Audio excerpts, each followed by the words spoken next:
올해 국회 마지막 본회의가 하루 앞으로 다가왔지만 청와대 특별감찰반 사태로 어수선합니다. 한국당은 조국 민정수석 등을 추가 고발하면서 공세를 한층 강화했습니다. 야 사당 모두 조국 수석의 운영위 출석을 요구해서 정부 여당이 이 사태를 어떻게 풀어나갈지 주목되는데요. 배재정 전 더불어민주당 의원, 민현주 전 국회의원과 함께 짚어보겠습니다. 두 분 안녕하십니까? 네, 안녕하세요. 안녕하십니까? 오늘 동부지검이 특감반 사무실 그리고 반부패 비서관실을 압수수색했고요. 오늘 압수수색한 내용은 한국당이 고발한 것에 맞춰서 지금 그에 대한 조치입니다. 그걸 분명히 해야 될 것 같고 일단은 불가피한 압수수색이라고 보십니까? 전격적이었던 것 같아요. 예. 저도 뉴스를 보면서 좀 깜짝 놀랐었는데요. 아마 자유한국당에서도 이렇게 전광석화처럼 압수수색까지 진행될 거라고는 생각을 못하면서 압수수색을 어떻게 보면 이제 정부와 여당을 압박하는 그런 수단으로 생각을 하셨을 법한데 검찰이 압수수색을 이렇게 진행했으니까 검찰 수사가 제대로 진행되겠구나 하고 좀 생각하시지 않을까요? 네. 알겠습니다. 네, 말씀하신 대로 예상한 사람들이 많지는 않을 것 같은데 지금 구체적인 내용이 확실히 확인 안 됐지만 아마도 임의 제출 형식일 것 같습니다. 네네. 좀 이번 상황 어떻게 보십니까? 말씀하신 대로 전격적인 압수수색인데요. 예상하지 못했고요. 그러니까 하더라도 조금 천천히 하지 않을까. 네. 이제 좀 정쟁이라고 하는 소위 말해서 여야 간의 공방이 오고 가다가 천천히 진행되지 않을까 했었는데 이게 전격적으로 압수수색을 하게 된 가장 큰 이유로 저는 개인적으로 조국 민정수석에 대한 그 신변 문제 때문에라도 청와대 쪽에서는 이걸 받을 수밖에 없었을 것이다라는 생각이 들고요. 사실은 압수수색이 사전 통보 없이 이루어졌다라고 하지만 많은 국민들께서 그렇게 믿는 분들은 굉장히 적으실 거예요. 어느 정도는 조율이 됐을 거라고 다 예상을 하실 텐데요. 만일에 압수수색이나 전격적인 조사, 수사가 이루어지지 않는다면 빠른 속도로 이루어지지 않는다면 지금 현재 야당이 총공세로 나서고 있는 조국 민정수석이라든지 아니면 더 나아가서 문재인 대통령에까지도 그 비판의 화살이 갈 수밖에 없기 때문에 이 부분에서는 빨리 정리를 하는 게 현명한 방법이다라고 청와대와 여당이 판단한 것이 아닌가라고 생각이 됩니다. 알겠습니다. 아니요, 그렇게 추정은 하실 수 네. 있겠습니다만은 네. 정확한 사실인지는 저희가 확인하기가 제가 어렵기 때문에 국민들께서 또 그렇게 너무 확신을 하시게 될까 봐 조금 조심스러운 면은 있네요. 네. 알겠습니다. 배 의원님 지금 야사당이 민주당 빼고 다 운영위 소집을 요구하고 있습니다. 운영위 소집의 핵심은 결국 조국 수석이 직접 한번 나와서 이 사실에 대한 이야기를 해달라. 조국 수석이 나와야 된다고 보십니까? 그런데 지금 조국 수석이 한국당의 고발로 인해서 피고발인 신분이거든요. 그래서 아마 운영위에 나오시더라도 피고발인으로서 이야기할 수 있는 부분들이 제한될 수밖에 없지 않나라는 생각이 좀 들고요. 거기에 앞서서 그러면 조국 수석은 왜 운영위 출석에 대해서 이제까지 하지 않고 계실까? 이 부분을 좀 생각해 보면요. 민정수석이라는 것이 그야말로 국가의 사정 업무를 총괄하는 곳이기 때문에 말 한마디 한마디가 오해를 불러일으킬 수도 있고 예를 들어서 그런 건 많이 보셨을 거예요. 최근에도 그 법무부 장관이 언론 인터뷰를 했더니 가이드라인을 제시한 것 아니냐. 이런 또 이제 야당의 반응이 나왔고 국무총리께서도 저도 국무총리 비서실장을 하면서 국회에 발언하시는 것을 옆에서 많이 지켜봤는데 국무총리의 발언 하나하나에도 사실은 야당은 어디에 대해서 가이드라인을 제시한 것 아니냐, 왜 그렇게 하냐 이런 식의 좀 반발을 해왔었는데 이렇게 좀 첨예한 정국에서 민정수석이 나와서 어떤 말을 한들 그것이 또 다른 정쟁거리로 이어지지 않을까 하는 그 두 가지 점에서 저는 운영위 출석이 이루어질 수 있겠는가 하는 사실 생각이 좀 듭니다. 예. 그렇다면 운영위 소집 자체는 해서 좀 문제를 논의하는 것에 대해서는 찬성하시나요? 그 부분은 여야가 같이 합의해서 운영을 하면 되는 부분인데요. 저는 그것보다 좀 말씀드리고 싶은 것은 이제 올 한 해가 며칠 남지 않았고 정기국회가 실제로 정기국회가 아니라 임시국회에서 본회의를 소집할 수 있는 날이 내일 하루지 않습니까? 그러면 이 김용균 씨의 죽음과 관련해서 우리가 다 온 국민이 걱정하는 이 산업안전보건법이라든지 또 유치원 그 3법이라든지 이런 부분들이 꼭 통과가 돼야 되는데 그걸 이런 어떤 정치적인 공방이 오가는 사안하고 맞바꾸는 것 같은 모습을 보이는 게 과연 우리나라 뭐 국민들께서 바라보시는 정치의 바른 모습인가 하는 것은 정말 걱정스럽고요.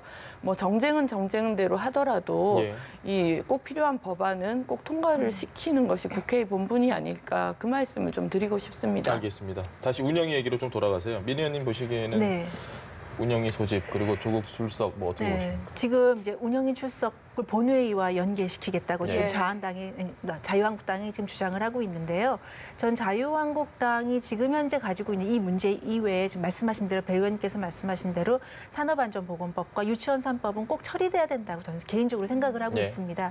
근데 그러기 위해서라도 자한당이 사실은 운영위 출석과 본회의 이 법안을 연계시키는 것 자체가 국민들의 민심으로부터 벗어나 있는 행동이거든요. 잘못된 지금 전략을 잡고 있는 건데 예. 그렇게 하지 않긴 이걸 바로잡기 위해서라도 전 조국 수석이 결단을 내려야 된다고 생각을 합니다. 그러니까 민주당 지도부가 지금 조국 수석을 만일에 풀어주면 예. 이 그러니까 세간에 떠도는 이야기입니다. 평론가들께서 말씀하신 게 조국 수석을 풀어주면 그냥 칼날이 문재인 대통령에게 갈 것이다. 그렇기 때문에 조국 수석을 마지노선으로 지켜야 한다라는 이야기들이 사실 여부와 상관없이 떠돌고 있는데요. 네. 이런 것들, 이 문제 때문에 자한당은 지금 중요한 두 가지 법안을 지금 발목을 잡고 있고요. 이걸 풀기 위해서라도 조국 수석이 결단을 내려서요. 민주당 지도부와 운영위 소집하고 조국 수석이 말씀하신 대로 피고발인 신분이긴 맞습니다. 하지만 정치적인 결단을 내려서 나와서 본인이 잘못이 없다라고 한다면 그 부분에 대해서 솔직하게 국민들 앞에 해명을 하시거나 설명을 하는 절차를 갖는 것이 중요하다고 생각을 해요. 그러니까 물론 억울한 부분이 있을 수도 있겠지만 예. 많은 국민들께서는 어쨌든 불법 민간인 사찰이 있었던 것 아니냐라는 점에 대해서는 의구심을 갖고 계시거든요. 당당하다면 나와서 빨리 해결하시고 연말 이내에 이 관련된 법안 통과하는 데 힘써주시는 게 조국 수석의 입장에서는 최선의 방법이 아닌가 생각합니다. 알겠습니다. 일단은 검찰 조사가 본격적으로 시작이 됐다 정도로 이 주제는 마무리. 거기에 한 가지만 좀 더, 예. 덧붙이고 싶은데요. 네. 지금 국민들께서도 불법 민간인 사찰은 없었구나라고 생각하고 계실 것 같아요. 사실 특감 반원이었던 김태우 수사관이 최근에 또 말을 바꿨지 않습니까? 예, 그 창조경제지원센터장에 대한 것은 본인이 청와대 들어오기 이전에 예. 자료를 조사를 수집했던 했던 거다. 예. 것이다. 이렇게 말을 또 바꾼 부분이 있고 이 정부가 불법 민간인 사찰을 조직적으로 그렇게 지시를 내릴 정부는 아니라고 좀 보고 계실 것 같습니다. 알겠습니다. 그러니까 저도 잠깐만 예. 말씀드리면 그러니까 조직적으로 했느냐 안 했느냐는 조금 다른 문제 같아요. 근데 지금 김태우 씨가 말한 게 이 정부 이전에부터 수집하기 시작했던 네. 것이다라고 하는 건 나왔고요. 그런데도 어쨌든 그것이 어느 선에서까지 이루어진지 모르겠지만 그 특감 반장이라든지 그다음에 비서관까지는 이게 허가가 된 사안 아니냐라는 의구심이 있습니다. 사실관계는 밝혀봐야 네. 되고요. 이것들을 위해서라도 총괄 책임을 맡고 있는 조국 민정수석은 나와서 분명하게 해명 또는 설명을 갖다가 해야 된다고 생각을 합니다. 알겠습니다. 주제를 바꿔보겠습니다. 지금 공항 갑질 논란에 휘말린 민주당 김정우 의원이 어제 성탄절날 사과를 했습니다. 기자회견을 열고요. 네. 뭐 갑질당한 건 나다, 뭐 음모론 얘기까지 하다가 닷새 만에 지금 사과를 했는데 저희가 일단은 지금 영상을 준비한 게 있거든요. 보고 돌아오시죠.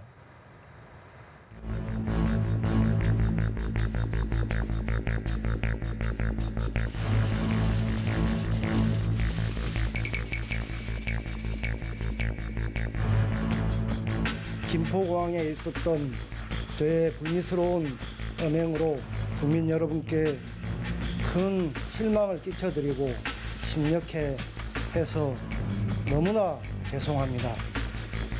제대로 된 국회의원으로 거듭나도록 더욱 겸손하고 더욱 정진하겠습니다.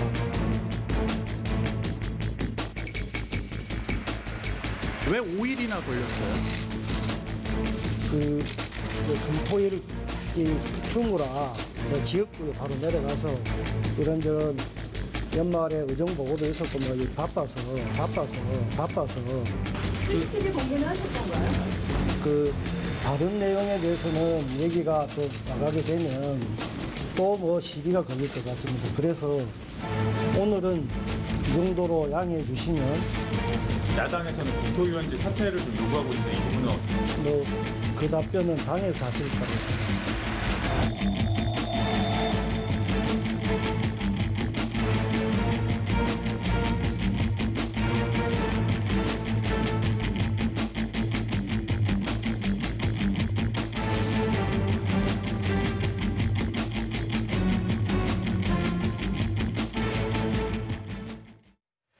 네, 보신 대로 김종우 의원이 사과는 했지만 뭐 여기저기서 비난 여론이 쉽게 수그러들지는 않고 있는 것 같습니다. 어떻게 좀 보십니까? 제 개인적인 생각으로도 좀 일찍 사과를 하시는 모습을 보여주셨으면 국민들께서도 그렇게 좀 분노하시는 부분들을 덜 수 있었지 않을까 하는 안타까움이 있고요. 네. 그런데 제가 이분을 뭐 의원이 되시기 이전에도 좀 배웠었고 네. 의원이 되시고 나서도 배웠는데 사실은 소탈하고 겸손하신 분으로 저는 개인적으로. 보고 알고 있습니다. 그래서 어쩌면 뭐 제가 변명 아닌 변명을 좀 하게 되는데 하자면 이 매끄러운 어떤 정치인의 화법이라든지 이런 위기가 왔을 때 정치인이 어떤 모습을 보여야 된다 이런 것들을 오히려 좀 너무 서툴게 잘 모르셔서 그래서 국민들의 분노를 빨리 잠재우는 데 좀 실패하신 게 아닌가 하는 생각이 들고요. 네. 뭐 그거는 이제 제 개인적인 뭐 말씀이고 여하튼 국민들께 실망을 드리고 또 분노를 사게 된 부분들에 대해서 저도 뭐 민주당원으로서 송구하다는 말씀을 좀 드리고 싶습니다. 예. 한 가지만 좀 더 말씀을 드리면 저는 왜 음모론이 아니냐라는 식의 말씀이 좀 제기가 되면서 더 좀 예. 공분을 샀던 것 같은데 뭐 음모론인지 여부는 차치하고 지금 부산, 울산, 경남 지역의 경우에는 동남권 관문 공항과 관련해서 정말 이제 뜨거운 이 논쟁과 어떤 검증이 이루어지고 있습니다. 그렇죠. 지금 김정호 의원이 또 이 부분에서 검증단 단장을 맡고 있어서 아마 이런 부분들이 본인에게는 좀 아주 무거운 짐 내지는 본인이 해야 되는 책무로 느껴지지는 않았을까 이런 생각이 들게 되는데요. 그건 뭐 제가 참고로 말씀을 드린 것이고 아무튼 좀 아마도 매끄러운 정치인이었더라면 더 빨리 사과를 하는 모습으로 뭐 이런 상황에서 벗어나셨을 텐데 그렇지 못했다는 점에서는 정말 좀 송구하다는 말씀을 드리고 조금 싶습니다. 서투른 면이 있었다라고 보시는 것 같은데 어쨌든 뒤늦게 사과를 하긴 했는데 네. 지금 CCTV 공개 여부나 욕설 여부 이건 네. 확실히 아직도 안 밝혀지긴 했거든요. 네. 일단은 5일 만에 사과를 하셨어요. 네. 사건은. 그걸만으로도 진정성이 상당히 국민들께서 의심하실 거고요. 정말 잘못했다고 생각했다면 그저 바로 즉시 그날 당일날 내지는 그 다음 날에도 사과를 하셨어야 되는데 주말이 껴서 지역구 가느라고 못했다라는 거는 어느 국민한테도 설득력이 없고요. 또 하나 그 중간에 국민들에게 납득이 안 되는 게 음모론이 있었습니다. 이게 김정우 의원이 여당 의원이에요. 민주당 의원이고요. 그리고 고 노무현 전 대통령 지역에서 당선되신 분이고요. 그래서 여당 의원이 국토부 정책에 반대해서 내가 이렇게 억압을 당하는 것이다라고 이야기한 게 과연 국민들한테 얼마나 설득이 됐는지 그러다가 등 떠밀려 사과를 하시면서 말씀하신 대로 CCTV나 관련된 자료들을 공개하는 거는 반대하시고요. 사실은 이게 침묵하신다는 건 반대한다는 뜻이거든요. 더 한 발 더 나가서 국토위 사퇴하라고 하는데 국토위원 사퇴하라고 하는데 그것도 지금 당이 결정할 일이지 내가 할 수 있는 일은 아니다라고 하시는 것 자체가 이 사과의 진정성을 의심받기에 충분한다고 생각을 합니다. 그러니까 특히 최근에 우리나라 지금 청년들 층이죠. 지금 이 관련된 이제 해당 이 사건과 관련된 분들이 청년층에 속하는 연배시니까 연령대니까요. 이분들이 가장 견디기 힘들어하는 게 이렇게 공정하지 못한 거, 그렇죠? 그리고 일정한 특정 지위로 인한 억압이라든지 소위 갑질이라고 하는 걸 해서 분노하시는 건데 그 부분에 대해서 국민들의 그 민도를 김정은 의원이 따라가지 못하는 것이 아닌가라는 점이 저는 안타깝습니다. 네. 알겠습니다. 자유한국당 얘기 짚어보겠습니다. 당협위원장 교체 놓고 뭐 예상했던 만큼 갈등이 안에서 좀 불거져 나오고 있는 것 같은데 눈에 띄는 부분이 홍문종 의원이 어제 김무성 의원을 향해서 개파 발언을 문제 삼았습니다. 다시 또 개파 논란이 수면 위로 불거져 나오는 이 상황 어떻게 좀 보십니까? 결국은 이제 수면 아래로 좀 잠들어 있다고 해서 없는 것은 아니다 보니 그런 것 같습니다. 홍문종 의원의 경우에는 이제 나경원 원내대표가 개파와 관련된 발언을 하면 그걸 이제 징계하겠다는 식의 그런 이제 언급을 하면서 본인이 당사자가 되었다고 생각하시고 뭐 나만 그런 것이 아니지 않느냐 이런 이제 식으로 반박을 하신 것 같은데요. 사실 당협위원장 교체 그러니까 뭐 21분 특히 현역 의원에 대해서 배제를 한 과정에서부터 어떤 내홍이 불거지지 않을까라는 생각을 했는데 우리 일반적으로 생각하는 것보다는 좀 잠잠한 예. 채 넘어가는 모습이었습니다. 저는 예. 사실 뭐 이 다른 당의 내부 사정에 대해서 말씀드릴 때는 항상 좀 조심스럽기는 한데 이 부분을 또 나경원 원내대표가 원내대표 당선 과정에서 또 많은 의원들을 만나서 이 면담을 하시고 어떤 뭐 지지 호소를 하셨을 텐데 그런 부분들하고 맞물려서 이 내부의 어떤 이제 민심을 어떻게 수습하시는지 하나의 또 바로미터가 될 수 있겠다는 생각을 좀 했습니다. 예. 나경원 원내대표가 처음에 당선되고 제일 힘줘서 얘기했던 게 계파 분란을 조장하는 행위에 대해서는 네, 네. 자시하지 않겠다고 네, 얘기했는데 네. 지금 상황을 보면 네.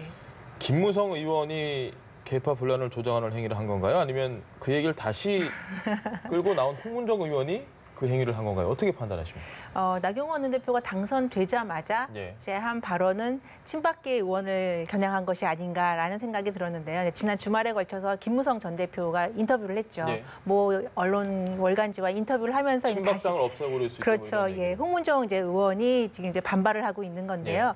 홍문정 의원 입장에서만 본다면 나경원 의원이나 이게 지금 당 분위기에서는 충분히 반발할 수 있다고 생각을 해요. 왜냐하면 나경원 원내대표가 물론 중간지대에 있는 의원들의 지지도 받았지만 사실은 친박 의원들의 소위 말하는 친박 의원들의 지지표가 없었다면 김학용 의원은 그렇죠. 그렇게 큰 표차로 이기고 될 수는 없었거든요. 그래서 친박 의원들 입장에서는 나경원 원내대표를 믿었을 거라고요. 마지막 조광특위 회의에서. 근데 나경원 의원 입장에서는 그 친박들이 기대하는 만큼 친박들이 나경원 의원이 우리를 지켜주겠구나라고 생각을 했는데 지켜주지 않은 거죠. 못했는지 아는 건 모르겠지만 그러면서 홍문종 의원은 당연히 반발할 수 있는 부분이 있고요. 물론 시작은 저는 김무성 전 대표라고 봅니다. 월간지 인터뷰를 통해서 주말에 그렇게 자극적인 단어가 나왔기 때문에 던졌네요, 먼저. 그렇죠. 그러니까 홍문종 의원으로서는 가만히 글쎄요. 실질적인지는 모르지만 홍문정 의원 내가 계파로서 그 대표성을 갖는데 내가 침묵할 수는 없다라는 입장을 가지고 있는 것이 아닌가라고 생각해서요. 자한당 지금 뭐 당협위원 교체로 총선에 악영향을 미칠 것이다라고 얘기하는데 바로 이런 상황이 악영향을 미치는 과정이 아닌가 생각합니다. 네. 알겠습니다. 이런 가운데 홍준표 전 대표는 본인 갈 길을 좀 가시는 것 같습니다. 선거제 개편과 관련해서 정말 새로운 주장을 하셨어요. 국회의원 줄여서 200명만 두자, 그리고 비례대표 다 없애자. 사실은 저희도 다 그렇고요. 이게 실현 가능성이 있다고 보는 사람들은 거의 없을 것 같은데 그렇다면 왜 이런 주장을 하신 건지 그 속뜻이 좀 궁금합니다. 정말 새로운 주장은 아니라고 생각합니다. 사실은 정치를 정말 고민하고 어떻게 하면 대한민국 정치가 한 발 더 앞으로 나갈 것인가를 고민하시는 분들은 저는 이런 주장을 하지 않으실 것으로 생각을 하고 있어요. 뭐 우리 민 의원님도 그렇고 저도 그렇고 비례대표 의원으로서 이 국회에서 일을 했습니다만 지금 300명도 사실 대한민국의 거대한 권력인 행정부를 견제하면서 제대로 끌고 가고 예산을 제대로 다루고 하기에는 부족한 것이 사실이거든요. 그런데 200명으로 줄이자, 그리고 뭐 비례대표는 임명직이니까 또 없애자, 이렇게 말씀하시는 것은 갈수록 비례대표를 선출하는 과정도 공정하고 국민들의 생각을 많이 반영하는 쪽으로 바뀌고 있는데 너무 그런 이제 중간 단계를 다 생략하고 이렇게 말씀하신 이유는 그런 것 같습니다.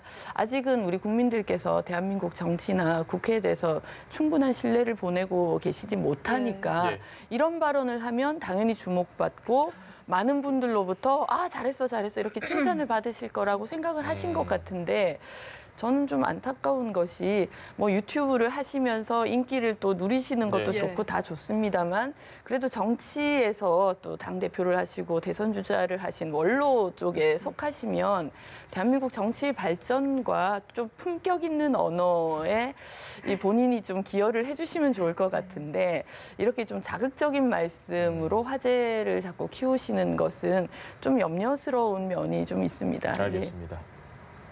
더 이쪽에서 첨언하실 만한 내용이 있으십니까? 홍준표 대표가 지금 유튜브가 홍카콜라잖아요. 그러니까 첫 먹으면 턱 쏘는 맛으로 지금 하는 음료인데, 그러니까 첫 번째 들었을 때 귀에 탁 박히는 말 한마디로 지금 자극적으로 나오시는 건데 국회의원 200명으로 줄이자 내지는 국민들께서는 그렇게 말씀하시는 분들 많잖아요. 국회 해산해라 예. 이렇게 말씀하시는 분들도 있죠. 워낙 신뢰도가 떨어졌고 또 민의를 반영하지 못하는 국회들의 행위, 국회 행위에 대해서는 그렇게 말씀하시는데 그 아주 말초적인 신경을 자극하는 그 한마디 한마디를 가지고 국민들한테 인지도를 심고 그리고 소수의 그 아주 강력한 지지층을 갖다 결집시키기 위한 홍준표 전 대표의 전략인 것 같아요. 일부러 이러시는 거죠. 그래서 뭐 국회에 사이코패스도 많다 이런 말씀도 하시는데 이제 홍준표 전 대표 같은 경우에는 한번 먼저 본인을 좀 돌아보셨으면 좋겠고 가장 큰 저는 걱정이 보수 진영의 지금 우리나라가 건전한 국가가 되기 위해서 건전한 정치 지형을 만들기 위해서 사실 보수 진영이 지금